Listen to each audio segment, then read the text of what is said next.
are listening to the Business and Life Conversations podcast with Angela Henderson, episode 239.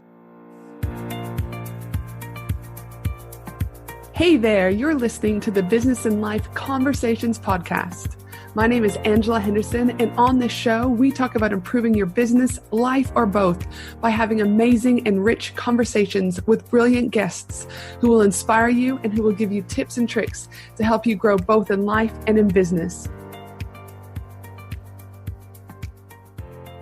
Well, hey there, you amazing human, and welcome back to another awesome episode of the Business and Life Conversations podcast. I'm your host, Ange, from Angela Henderson Consulting, where I'm an international award-winning business consultant and coach who's helped women around the world make more money by creating a personalized business strategy and mastering their mindset so they can create a business and life they love and want to show up for every single day.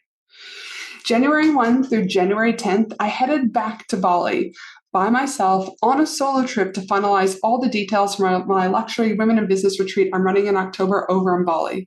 And while I was there, it confirmed for me personally the number one thing I believe businesses need to be considering in 2023 for business growth.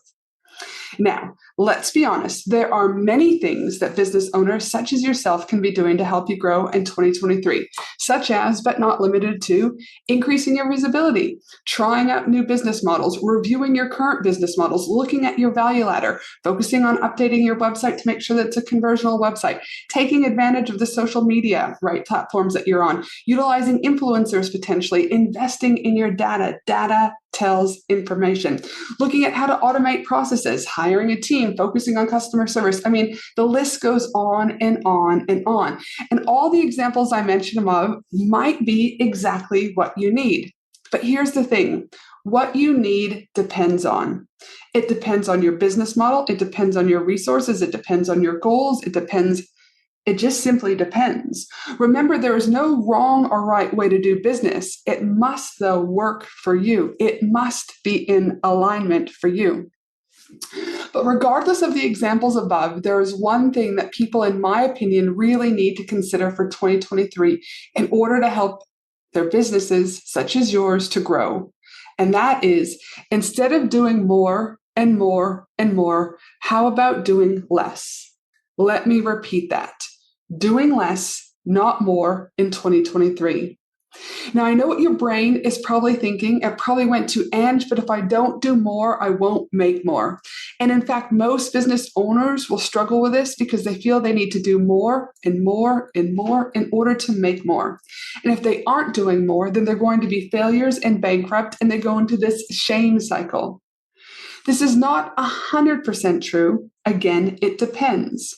If you have a shitty business model, this could be true. And if you have a shit product that might make you go bankrupt, that could be true too. But if your model and your products are validated, then doing less will lead to great things. And the reason why is that simplicity scales. Let me repeat that. Simplicity scales. So instead of doing more this year, where can you start doing less? And I want you to think about, where can you start to slow down? Where can you start to include rest into your week? We're trained to keep adding more and more and more to our calendars. But as I do with my own coaching clients, I ask them every week to look at their calendar and look at what they can remove versus adding. Now, let me be honest, my clients struggle. A lot of them struggle with this at first. Really struggle. But little bit by little bit, they start to trust themselves a little bit more, and they start to remove things. And what they report back to me is there's this lightness that comes, and this is a game changer. Where I have seen exponential growth for me and my clients is when you learn the art of doing less. You can keep doing more, or you can learn to weave in lessness. The choice is yours. But for me personally, I'm here for less. So as you start looking at your to-do lists and making up these grand, plans that are leaving you to overwhelm, start by looking at your calendar. What feels light, what feels easy, and what can you let go of? Maybe it's clients you have to let go of. Maybe it's people you have to let go of. I don't know what that looks like. Maybe it's less showing up on social media because it overwhelms you. Where can you start doing less? Again, this is going to be a very hard concept for most of the listeners, such as yourself potentially listening right now, Because in a world where you are consuming content at rapid speeds on the internet on various platforms, right, and being told you must do this, you must do this, you must do this, I don't believe in musts. I do believe in recommendations, but what I do believe is alignment is a must.